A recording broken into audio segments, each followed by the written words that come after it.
So we're at day 54 here on this build. And when I say this build, there's actually 2 units. So 54 days to this point on these 2 units. And we are just waiting for our final inspection on framing to happen tomorrow. Then we'll go into insulation and drywall. So come check out what we've done so far.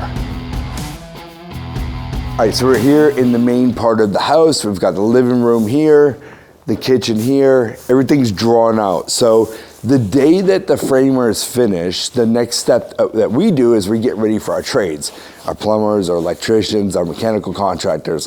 And what we do is we want to first mark out our cabinets, okay? So right here we have marked out exactly where our island's gonna lay, where the sink's gonna be. We put a sink center line so that they know where the plumbing's gotta be.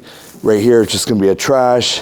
Right here it's gonna be a dishwasher. Underneath they have wiring run for the dishwasher. They'll pop it up later, once cabinets are in, but they have a general idea where it's gonna be. They also have a wire down there for the switches. They also have wire down there for the outlet. There's gonna be an outlet here on this island. So they've got it all marked out because they know because I put this island here. I also marked that I have an overhang here, so the cabinet's gonna sit right in here. And over here on this wall, I mentioned that we have the fridge, just base DB for drawer base, gas range. We marked that it's right here. We've got the center point right here. Therefore, they know to put the hood fan, that point right there. Then we got another drawer base, corner cabinet, base, and then also marked over here, microwave. So it's gonna be a microwave cabinet. They have this wire right here looped for the microwave cabinet. They'll pull that into the cabinet later on after it's all finished out. We also have UCL under cabinet lights right here. So these are popping out. To code, they're gonna put the outlets, but they have to know where the cabinets are to know where things are gonna be. Over here in the living room, we made this the TV wall. At one point we were looking at making this the wall. So instead of the living room laying this way, we're more gonna have it sit this way. So we have it marked, and they put an outlet and some Cat 6 up here to mount a TV. And that way, if they're at the kitchen, they can see a TV, plus at the living room space, they can see a TV. So we have to mark different things like this. We don't have to mark outlets, because this is all gonna be per code. We are gonna mark switches and lights. So I have a 3-gang here, and we marked where it goes to each light up here in the ceiling. So how many can lights, where the can lights are gonna be, that is all notified on a plan.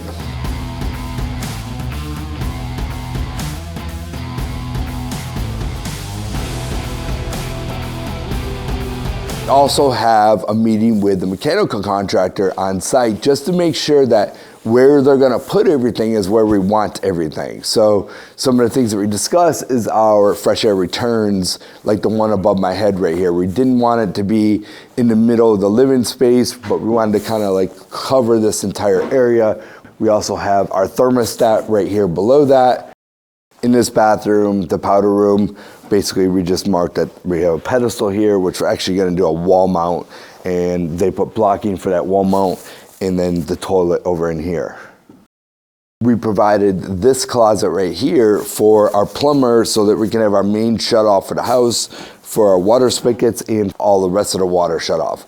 And over here we have our on-cue panel, basically our data panel. All of our Cat 6 is gonna come in here. We've got the Smurf tube right here. It's basically like a conduit that's gonna run one data cable, one Cat 6, and one coax cable to run outside the house. So when the cable company comes, depending on what their hookup is, they can connect it from the outside. It brings everything in here. The modem will sit in here, and then from here, it'll spread throughout the rest of the house. Also, with the mechanical contractor, when we walked through, we decided to put another return back here in this bedroom so that this room also is conditioned very well. Back here in the corner, you'll see our line set. A line set goes down into the crawl space here because we decided to put our outside condenser pretty much right underneath this window. And then our inside unit is up in the attic, so this will come up and tie into the main unit up into the attic space. Over here, we mentioned to the electricians that we want this to be our TV wall, so all of our bedrooms have a Cat 6 and an outlet right here so that they don't have wires hanging. When they mount the TV right here on this wall, all this is hidden. You don't have to use Wi-Fi. You can hardwire, that way you don't have delays in TVs. So a little feature, doesn't cost a whole lot of money, but a nice added feature for the homeowner.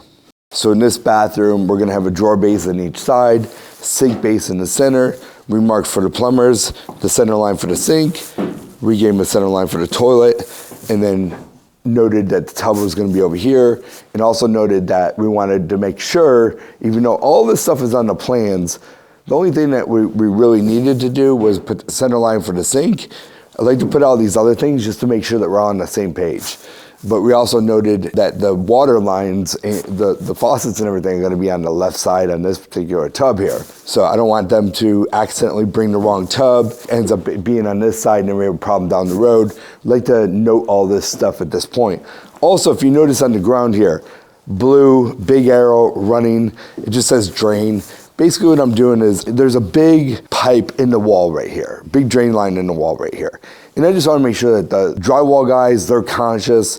I want to make sure we don't have to worry about the trim carpenters with baseboard because they put a nail plate on here. This one's not so much of a concern, but you'll see in different places throughout the house, like over here. Now this is the closet. So right here I wrote water line. It's kind of close. So once you put drywall on here, and let's just say we're building out this closet and they're putting shelves, those trim carpenters, if they aren't conscious, they don't know that this water line is here because it's gonna be drywall. It's gonna be covered up, they're not gonna see this. On this side, we're gonna have backerboard and tile. They will not see this water line by the time they get here. If they're not careful and they get too close to this, a nail could go and shoot right through here. We get the house finished up, we get our final inspections, we get a water meter, we turn water on this house, water starts spewing out through this wall. We don't want that. Or what also has happened in the past, that nail might come in through here, right? But it will seal up, it won't actually create a leak. And what happens over time, that nail will rust out because it's sitting in water. So it might be a year, 2, 3 years down the road that this actually springs a leak and floods their house. So we want to just little things like this, just takes a couple minutes and just notifying the trim carpenters, drywall guys, whoever, there is a water line right here behind this wall and it's going to be close to the stud. So typically they're not going to put a nail plate all the way up this stud right here, so we identify it by doing this. This is not something per code, and we always add one outlet in all of our closets. If you don't tell your electrician this, that's probably not going to be something that they do. I'm not going to put it in a little closet, but if we have a walk-in closet where somebody can have some type of devices plugged in, maybe they want to put an ironing board in here, whatever the case might be, they have an outlet to be able to do that. So it's a nice little feature, one little outlet. They don't even charge me anything extra for that. So right above this tub right here, it looks like a can light, but it's also an exhaust fan. Now, I do this because now I can eliminate different fixtures. Instead of having a can light here and doing an exhaust fan over here, I can put all in one right there, one unit. So we use this particular fixture and we put it over the tub. A lot of times what will happen is if you do not talk to your mechanical contractor, so they supply this fixture right here and they install it and an electrician connects to it. But if you don't tell your mechanical contractor you want this directly over the tub, for some ungodly reason, they want to put them over the toilets, as if, you know, the myth people say all the time, oh, this is a fart fan. It's for the smell of you know, when you're using a bathroom. No, that's not the purpose of this. Yeah, it is a purpose, a very small purpose, but the main thing is gonna be why you need this per code in this bathroom. This bathroom has no windows. It's not for the smell, it's for the steam of the shower to be able to exhaust it out, pull it out of the house so you don't have any kind of mold issues and stuff like that. So that's the primary reason for this exhaust fan. Why do you want it over here? You don't. You want it over the tub and it'll cast that light down and also pull that steam up through. We're gonna have a light over here above this vanity cabinet that will light up the rest of this bathroom. Another thing that I do is as soon as these tubs go in, I take a piece of OSB right here and put it over the top. If you don't do this, then what's gonna happen, drywall guys are gonna drop nails in here, maybe a little bit of standing water. Somebody drops some a drink in here as well. And what happens, you get these rust spots on your tubs and they're very difficult to get off. Sometimes you can get them off, sometimes you can't. So this right here, the towel guy is gonna use this. He's not gonna drop anything in there. No mud's gonna drop inside there. This protects it from any of that stuff. Another thing, you actually fail your plumbing inspection if you don't have a nail plate right here where, again, a nail can go through and puncture this pipe right here. In this case, when we were talking about this pipe, you're not gonna put a nail plate all the way at the side, but when they do cross the 2x right there, you put a nail plate to protect that one from getting damaged. And then you'll see them over here on this side. We have them on the top and bottom for any kind of trim pieces, like if there was crown molding, it protects it there. For the baseboard, it protects it right here from going into that drain line. Okay, a couple of other things to notice. Now this is on the framing side. So right here, you'll notice that we've got this block going all the way up. Right here beside the stringer, we have a 2x4, and then right here, you'll see fire foam. So this is all for fire blocking. So if there were to be a fire in this room, they are trying to prevent it from getting in and spreading by putting this block in here. And then the seam, they want the fire foam here. Same thing, any penetrations that go up through floors, any electrical wires, they're gonna be foamed, the drain lines, any kind of penetrations that are coming up through. Now on this wall over here, since this is 2 units like a duplex, this is a party wall, okay? So on the other side of this wall is another unit, okay? See all this red right here, this is called fire caulk.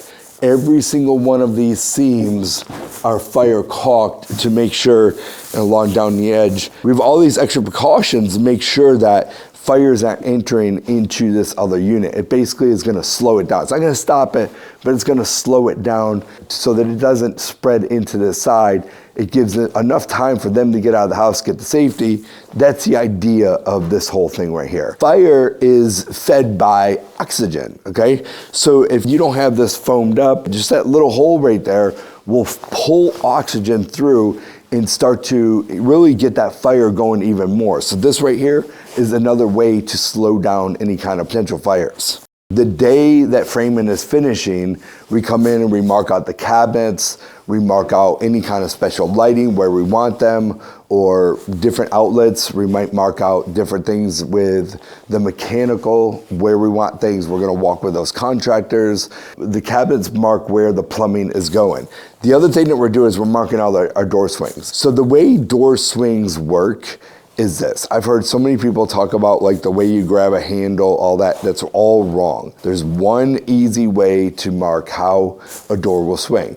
You put your back up against a hinge side. If I want this door to swing into the right here, this is a right-hand door, okay? If I want it to swing this way, it's a left-hand door. If I come over here, right, left, and remember, I don't have to say in swing or out swing when it comes to an interior door, because if I have this as a right-hand door, but I mark on the hinge side 2 foot 4 inch door, that's how big my door slab is gonna be, and I put an R for right, and then I'm just throwing an arrow in there just to add one more layer of making sure that everybody understands that this is the right-hand door. It's gonna swing that way, because I can take the same door and I can make this a right hand this way. Just by putting it one direction or the other direction, it could still be a right-hand door. If I just put 2-4 right, or if the plan just says 2-4 right, they could mix it up and put it from one side to the other. So we always put on the hinge side what the size is, the swing, and what direction it's going to open. Now, yes, the plans are gonna have all of this already in place, but sometimes when you get on site, you make a few changes. So we always put this stuff on there, and then our supplier comes through within a day or two later. They're getting all of our door measurements, our trim takeoff, and getting our doors put into production. So when we need them, they're already built, ready, because they take a couple of weeks to get ready. So we do that for our supplier, so he knows exactly what we want in this opening. Now, when you come over here, this just says 2-8 barn, and then if you see on the floor here, it says barn with an arrow, meaning this door slab is gonna swing to the left right here. I would like for it to swing to this side over here, but we don't have the space. If we did, it would hang out into the door opening. I don't have enough space to go further back, so we decided to go this direction with this. The way that's gonna mount is there'll be a plate up top with a barn door mount. That'll go onto the door, and that door just slides over, and that's how we decided to do this door here. The only time that you're gonna mention with a door, whether it's an in swing or an out swing, is if it's an exterior door, okay? Because they don't operate the same way than an interior door. Interior doors are gonna be split jamb, and so each side is gonna look the same.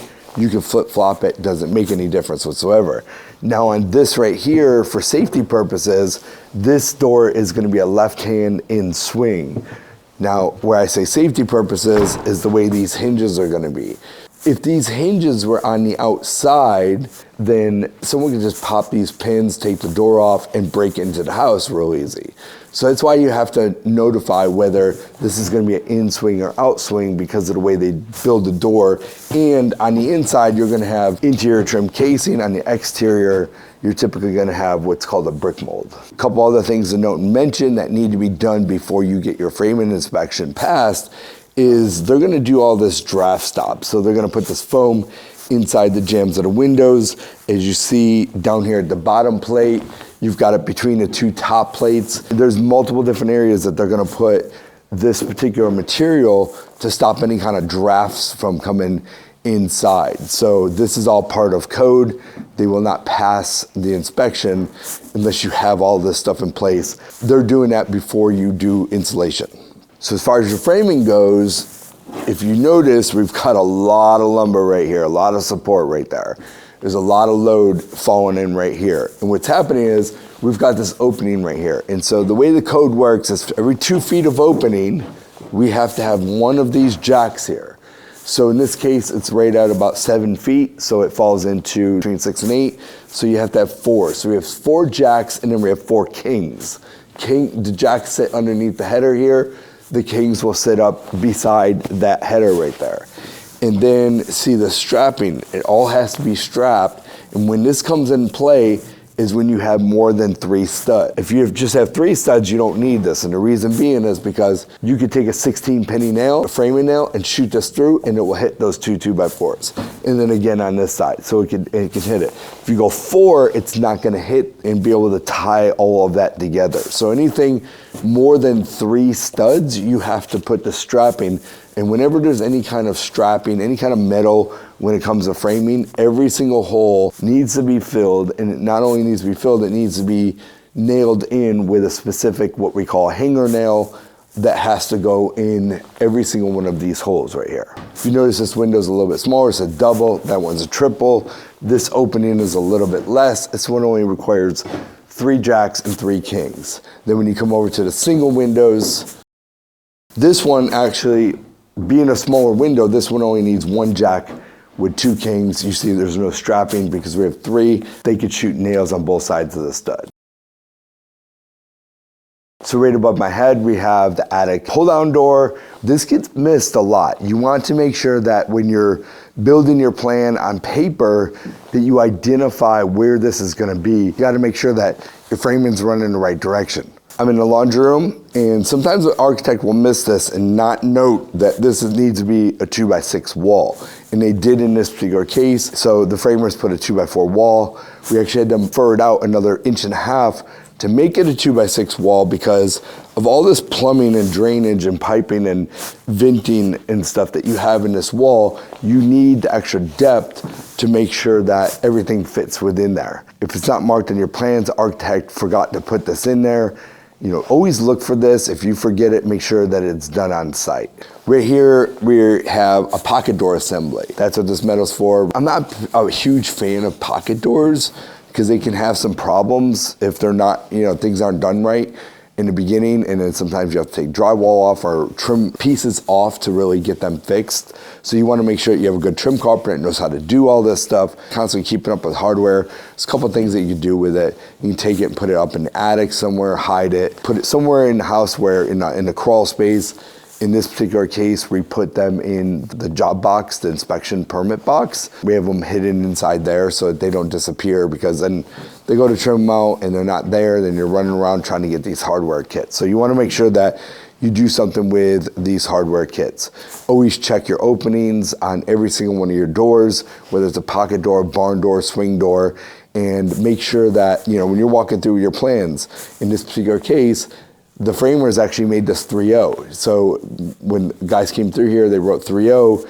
but that was incorrect because our plans actually showed a 2-4, so we had to have them fix this, turn this into a 2-4 opening. On this particular plan, we actually put the unit up in the attic. So we have one unit to service all 2,200 square feet of this home. So we have a zone unit so we can control the upstairs and downstairs separately, but we needed a chase to be able to get ductwork down into the first floor through our open web floor joists, okay?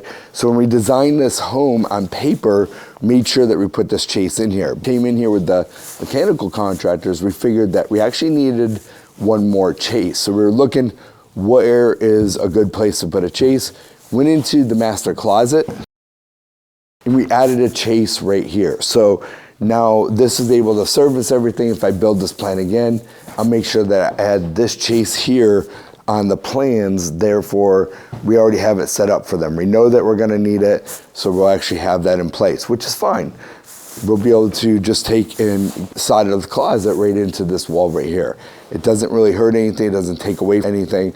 Good place, nobody's even gonna know that there's missing space there. Remember we talked about the exhaust fans? So over here in the shower, we have the exhaust fan over the shower. It also services a light for this shower as well. Now where I'm standing right here, we have a bank of cabinets where sinks, drawer bases are gonna be. You'll see how the electrician just looped this wire in here so that once the cabinets are in place and the countertops are in there, the sinks are in there, they know exactly where that center line of that sink's gonna be so that they can line up their light to go exactly in that exact same spot. So this right here services as the water closet. We put one single unit of an exhaust fan can light. It's gonna light up this room and also create the exhaust for this room. The exhaust in this case is for smell.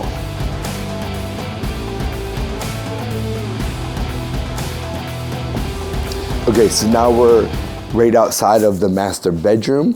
Outside the master bedroom, we have this cool little balcony area. It's got it closed in partially and partially open. This roofing right now is called TPO. So this is the type of rubber deck roofing that will be as underlayment. And then what's gonna happen from here, they look like decking boards. It's 2 foot by 2 foot pieces with these pedestals that will lock in here, and we'll have a finished deck with the handrails that'll go in here as well.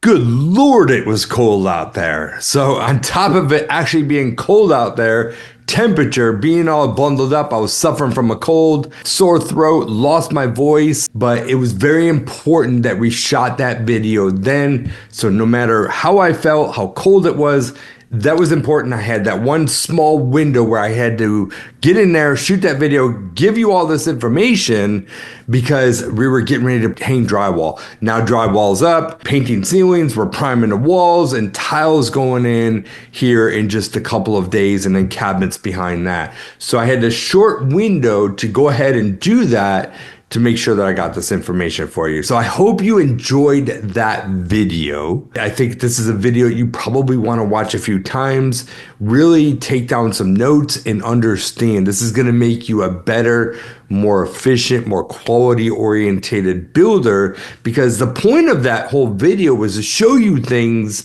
that you need to be doing to prepare before you close up those walls. Because the minute you close up those walls, there's no turning back without cutting a hole in the drywall. And the last thing you want to do is when you're doing a new build is to have to do demo because you messed something up. So there's lots of little things that you can prevent from warranty issues, and just making sure that you've got your T's crossed, your I's dotted, and you're ready to finish this home. This is the most important part of the build, is honestly all this preparation. Once you put the drywall up, the rest of it's easy. You're just putting a simple finishing touches on there and making it look pretty. If you have any questions or something you don't understand, make sure you drop a comment.